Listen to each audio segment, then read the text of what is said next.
Hello again, everyone, and welcome back to Reddit Aliens. I am John, and as always, thank you so much for being here. A good topic for you today. Let's do it. Urban explorers of Reddit. What's the creepiest experience you've had while exploring? Please remember to like, share, comment, hype, listen, and ask for shoutouts. And subscribe. So there's a moderately well-known abandoned mental hospital close to my town. A few months back, a few friends and I went to explore a bit. Not a rare thing for people here. We found this setup of a few folding chairs and a couple of old mattresses with blankets and whatever else you'd imagine on them. We chilled there for about 10 minutes and then went on with our adventure upwards. Pretty uneventful from then on. A few really cool graffiti murals, awesome view from the roof. When we were coming back down, we passed through the room, and all the chairs were folded up and neatly stacked against the wall, and the beds were made, or at least as close to that as it could have been. Whoever did it would have most likely known that we were there, and waited for us to leave to do all of that, as it was only a time frame of about 45 minutes. No threats or anything, just an eerie feeling of being watched in an abandoned mental hospital. I should be thankful this is my creepiest story. So I was at an abandoned medical school in a pretty bad city with my friend. My friend told me homeless people squat there, but only on the first floor. She even said one of her friends sat their backpack down and had it stolen by one of them in plain sight. So we avoided it and explored the second floor. We kept hearing random noises like someone loosely following us, so we kept on guard but never saw anything. We were then in this room and heard a loud noise and look over to see a cat just chilling. It was the cat following us all along, because after stopping to pet it and moving on, it continued following us, making the noises we kept hearing. It eventually came right up to us to be pet. We assumed it was a stray and wanted to get it help, so we agreed that if it followed us out, we'll take it somewhere or to someone who will care for it. It followed us outside, then immediately ran from us when we were like, LOL, well, guess we got a cat now. So I went to see where it went, only to see one of the doors to the bando open, and this 6-foot+ dude walk out and yell at me, "Y'all, I'm with my cat." I just about myself, thinking I was about to get murdered or something, haha. I was like, "Oh, is that your cat?" He followed us out. He's like, "Yeah, it's my cat, Colonel Mustard. Get over here." And the cat comes running to him. He introduced himself and we talked for a bit. He actually is a really cool guy. Said he lives there and studies psychology and stuff to keep occupied. Bonus picture of Colonel Mustard. So there's this building in my city that has been abandoned for over a decade. The building itself covers over 40 acres, so it's pretty well known by explorers that if the cops come, they won't search for you inside, but wait for you to come out. The second time I went to explore this building, we were looking for a way inside. Keep in mind, this is taking place early in the morning, maybe 3 a.m. We come across this section of the building that was a large outdoor amphitheater. We walked down to the center and went up to the boarded up windows, and ever so faintly on the other side of the wood, you could hear someone talking to themselves. We got the out of there. My friends and I were exploring an abandoned restaurant in the beach town one winter night. We snuck in through a broken window on the shore side to avoid being spotted by any cars driving by. Overall, inside it was your typical abandoned restaurant, but was still really cool to check out.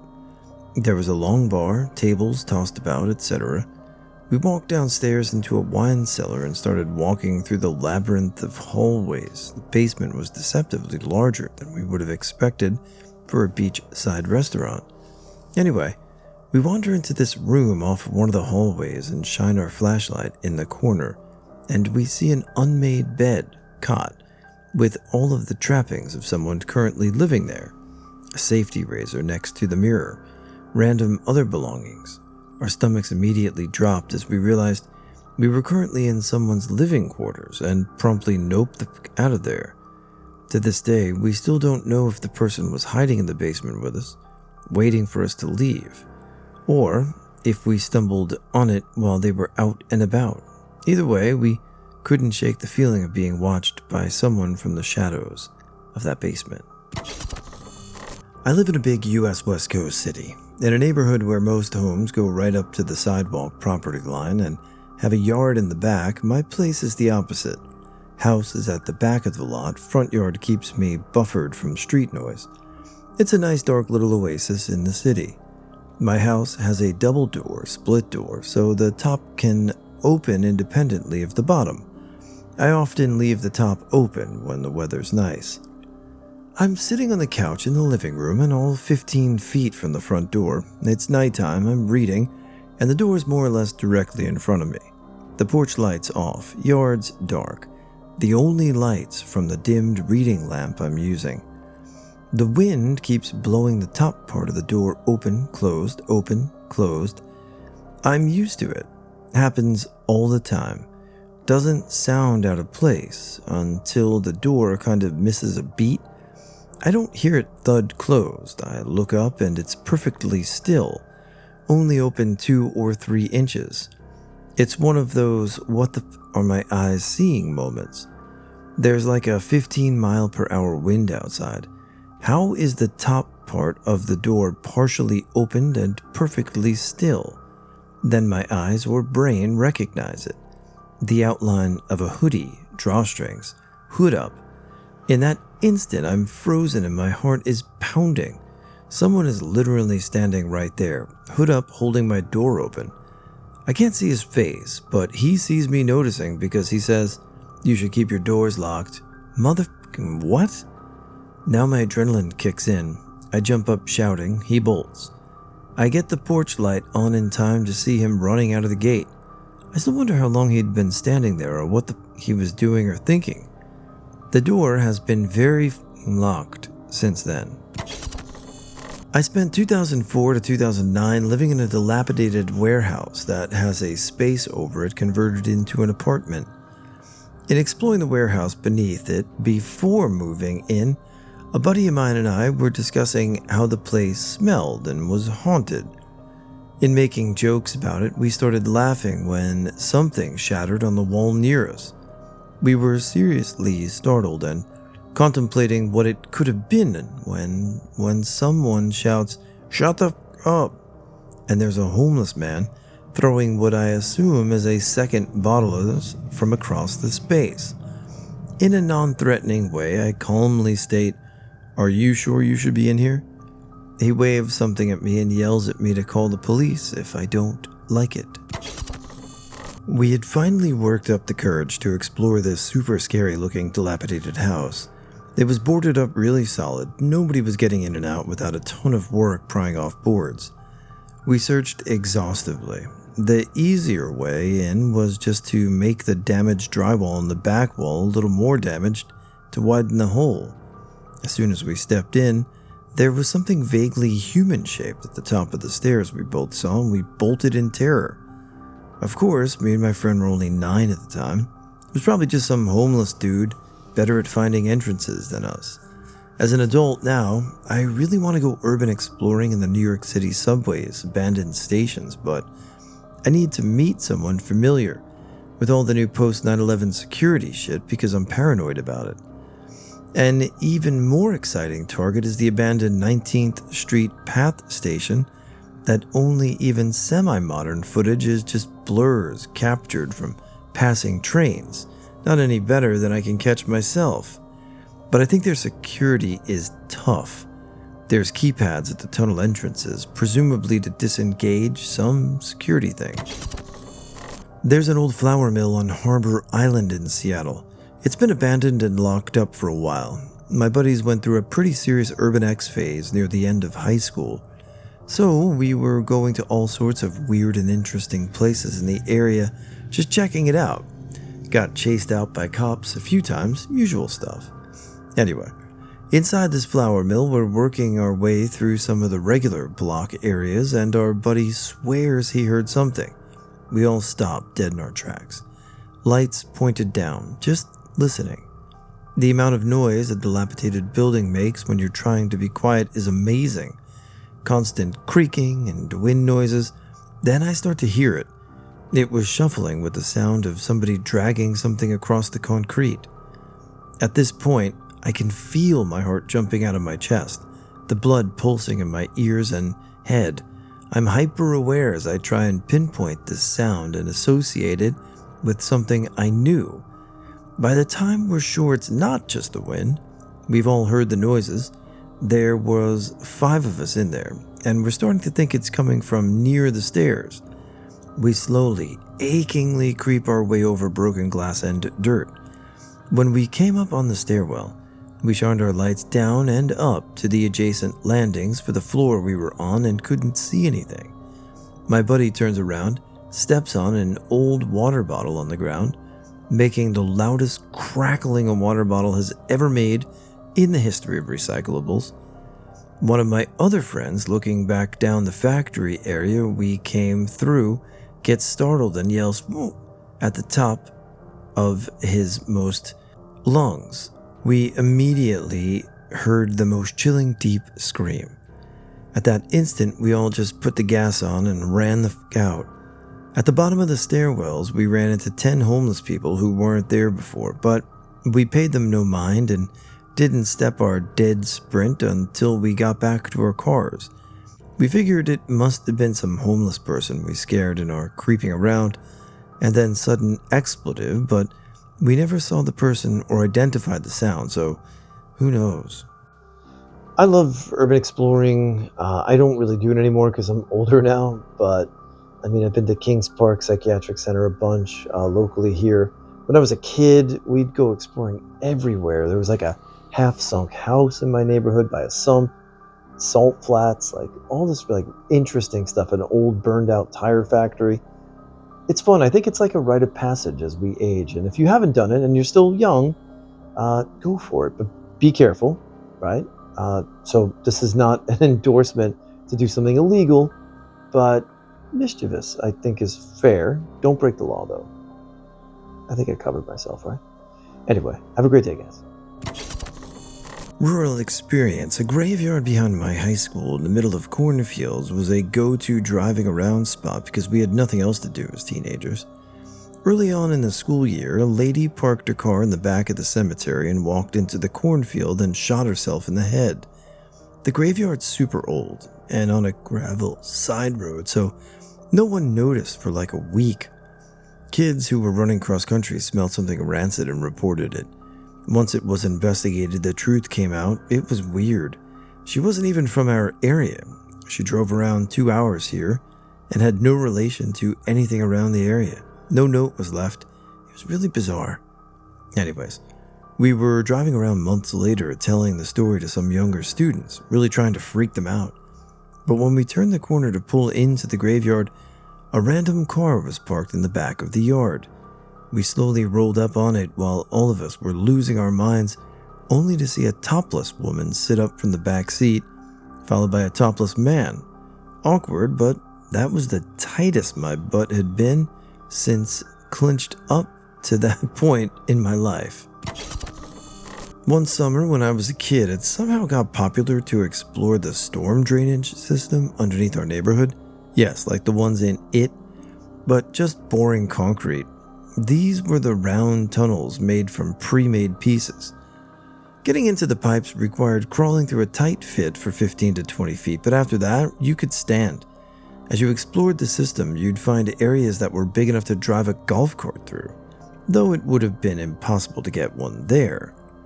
Occasionally, there would be odd structures like grates that looked like prison bars that only covered half the pipe.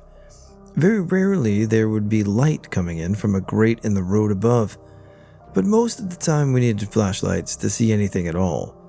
Every single sound was nerve-wracking because technically there shouldn't have been any sounds other than running water down there. Of course, we weren't the Goonies, so we didn't have a map or the sense to make one as we went along. Most of the local kids had gotten to know the system well enough to navigate, though. And we figured out that if you got lost, you just always chose the turn that led to a bigger pipe, because the biggest one ran about a half-mile outside the neighborhood and emptied into a 15-foot plunge into a local pond and creek. Well, One day my brother, who was essentially fearless, and some friends decided to go a different direction from the main junction to explore a tunnel none of us had ever ventured to. I admitted I was too scared. I don't know why on that day I was creeped out, but I was. So, 2 friends and I stayed in the junction while my brother and his 2 friends went exploring. After they were gone for 10 or 15 minutes, we heard terrified shouting and running footsteps echoing down the tunnels, coming toward us. My friends ran. I wanted to run, but that was my brother down there. Finally, through the dark tunnel, I heard one of my brother's friends shout, "Go!" We all ran the big tunnel because instinctively we knew that whatever was down there would catch us if we had to shimmy back through the small pipes to get out the way we came in. So we ran hard, flashlight beams bouncing off the walls until we finally started seeing light from where the tunnel emptied into the pond. One by one, we all reached the drop and just kept running into thin air, falling into the pond below. I was terrified of heights and I didn't even know how to swim, but that didn't stop me. As I was making my way to land, my brother and his friends came shooting out of the pipe and into the pond. For a moment, I thought they had been playing a prank on us, but no. My brother immediately insisted that we all go home. He wouldn't tell me even what happened on the entire dripping wet, almost 1-mile walk. The whole group went to my house, and my brother, knowing we would all get in trouble, told my mother where we were and what we were doing.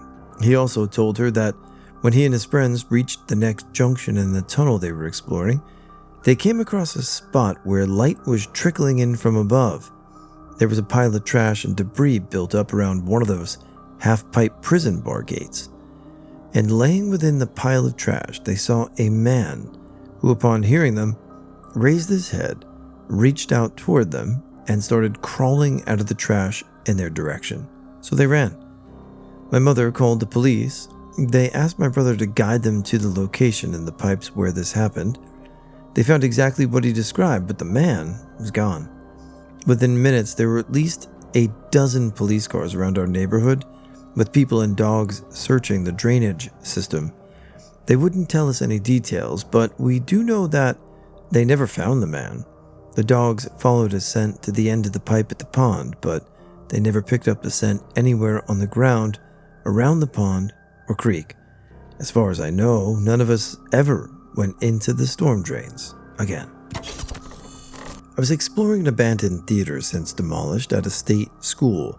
I rarely have experiences and mostly urbex by myself, but this particular time there were loud screeches or metal sounds and bangs that I can't attest that the building ever made before or after the many times I've explored it. I knew without a doubt that someone was there and wanted to make themselves known. Very strange. It was the only experience I've ever had in that particular building, although others have said they've experienced other things.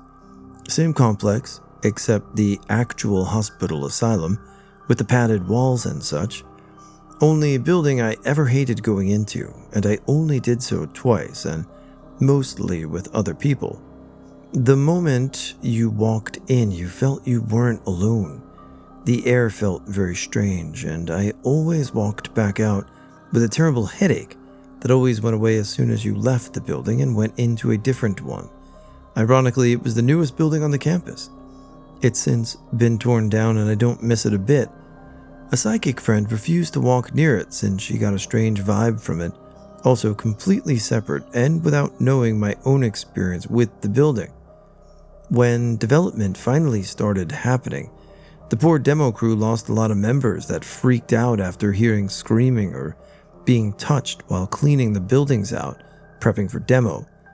I never experienced anything that major, as I tend to go in with an open mind, but it doesn't surprise me. On the flip side, I gave a bunch of amateur urbexers a scare too. My boyfriend and I were in a mostly empty newer building on the same complex, and we heard a bunch of teenagers being stupid or yelling, etc. You know how young ones are? Anyway, we were in the coat locker room of the building and I was talking to him. You couldn't see him though. And I was backlit because the window was behind me. They came loudly through the door, and I just sort of silently looked at them, didn't blink, and didn't move and didn't say anything.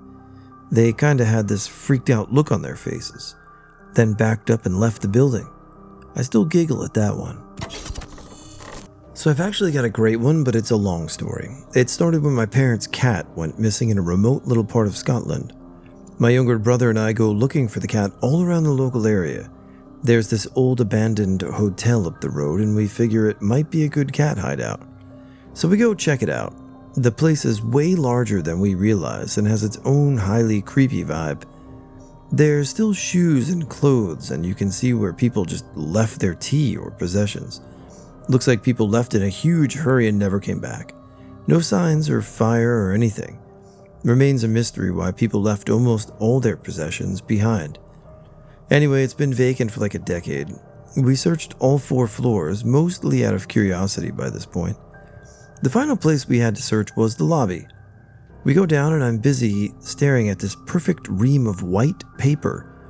It's the old kind with peel-off holes down the sides, but it's perfectly pristine. No dust, no water damage, despite wind howling through the building.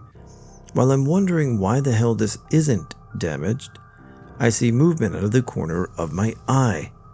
I should add that this place is an absolute goddamn mess. The floor is rotten wood and there's broken glass and junk all over. Anyway, as I look up, there's a woman standing by the reception desk, standing totally normally as if she works for this long-forgotten hotel, and she says, "Hi there, how can I help you?" Adding to the what the factor. I swear I've never shit myself as hard as I did that day. She somehow made no sound walking up to us in a place where you simply cannot move silently. Her demeanor was bizarre, and I swear I thought there was no way she was real. Mind flipped between thinking she's a ghost or I'm imagining things. Nope, she's real. My brother, shitting his pants a little bit less than me, decided to engage with her. I'm looking around to see if she's got any weapons, going into what the is she a druggie type of thinking. We explain why we are there. She tells us she looks after the cats. Okay, love, you do you. Then she goddamn asks us to come fix a pipe on the 3rd floor. I'm thinking, hell, Jesus Christ, no, but my bro decides for some reason to say yes. By now, I'm just having a crisis of wondering what the flying is going on, because she's acting like this is a normal thing to ask people in an abandoned building in the most remote parts of the UK imaginable. A woman on her own with 2 adult men in an abandoned hotel where not a fucking soul would hear her. But here she is basically putting herself in the most compromised position imaginable, as though it's any other Tuesday. Holy Christ, she's gonna kill us. Anyways, not wanting my brother to be shanked by some hippie drugged up cat hoarder, I decide to follow at a distance and hit a shard of glass I picked up. We climb these rotten stairways like we're on our way up a marble staircase in the Ritz, because this is a normal thing to be doing with a stranger. We determine the pipe can't be fixed and come back down. She sort of excuses herself and leaves. Brother afterwards also said he was convinced she was a ghost or some at first. Why he engaged with her is beyond me to this day. I thought he'd lost it. One day, me and 3 of my friends decided to explore a local ruined mansion tower that was once owned by a rather eccentric millionaire. When I say tower, I mean 14-story penthouse in the middle of the woods with an elevator shaft up to it from the 2-story mansion below. The driveway itself is the only way onto the property without using a boat, as there's a moat around the entire house, making it impossible to enter from any other way. We were all very bored, and I was about 18 to 19 at the time, so me and my friends decided to go and explore this mansion. We've heard stories about it, but none of us had ever actually been. The tower was very visible from a local highway, so we knew exactly where it was, so we decided to hike in. We decided to go around dusk, between 7 and 8 p.m., so lighting started to decrease by the time we walked up the mile driveway to the mansion. After some time exploring and honestly not seeing much that was interesting, my friend decided to tell us a story of a party that happened here 10 plus years ago, where a drunk teenager fell down the elevator shaft and died. I had service on my phone, so obviously I needed to consult Google to see how accurate the story was. Turns out it was very real, which kind of freaked us all out a bit, as now it was very dark outside and we were in a ruined mansion. There were even a few articles claiming the tower was now haunted. After getting bored of exploring the basement or first floor, we decided to climb our way up to the second floor. We got to a lounge-type room when we had our first scare. Looked out from a window and we saw a flock of birds take flight from the woods, like there was something out there. Normally, I wouldn't be scared. It's just birds, I told myself. We keep exploring. At this point, I was on edge myself, but I am not weak. I figured I'd keep exploring until my friends were ready to leave. We found a chicken on the second floor, and that's when things started to go south. The kitchen was deep into the house with no windows and the outdoors. We heard the door open to the floor below us and heard the sound of footsteps. We all stopped dead in our tracks, and as it got quiet as we all humanly could, listened for anything. We could still hear these footsteps downstairs, and it totally freaked all of us out. We, quietly, decided we needed to sneak out of the mansion as fast as we could. We snuck to one of the second-story windows that had been broken from vandals and were able to squeeze out and onto the first-story roof above the garage. Jumped down from there and bolted as fast as we can. I remember turning around as we ran and seeing the silhouette of a figure standing at the front of the house. No doubt who we had heard when we went upstairs. We kept running to the end of the driveway where, much to our dismay, 2 cop cars were waiting for us. Apparently, we had not been watched by some terrifying ghost or criminal or anything. Sadly, it was just the cops. Apparently, they had laser tripwires installed to keep explorers away from the house. I have no clue why, maybe for legal reasons. Anyways, at the end of the day, I got a $250 fine for trespassing and a very strict talking to by the cops to never return to the house. Super creepy experience while it was happening that ended up having a pretty normal explanation. It still seems like there's something about that tower that is odd to me, but alas, I will never know why they really care so much about people exploring. All in all, I'm glad it ended as it did. Cops are a lot easier to talk to than ghosts, criminals, whatever else could have been making sounds below us. Always a funny story to this day, LOL.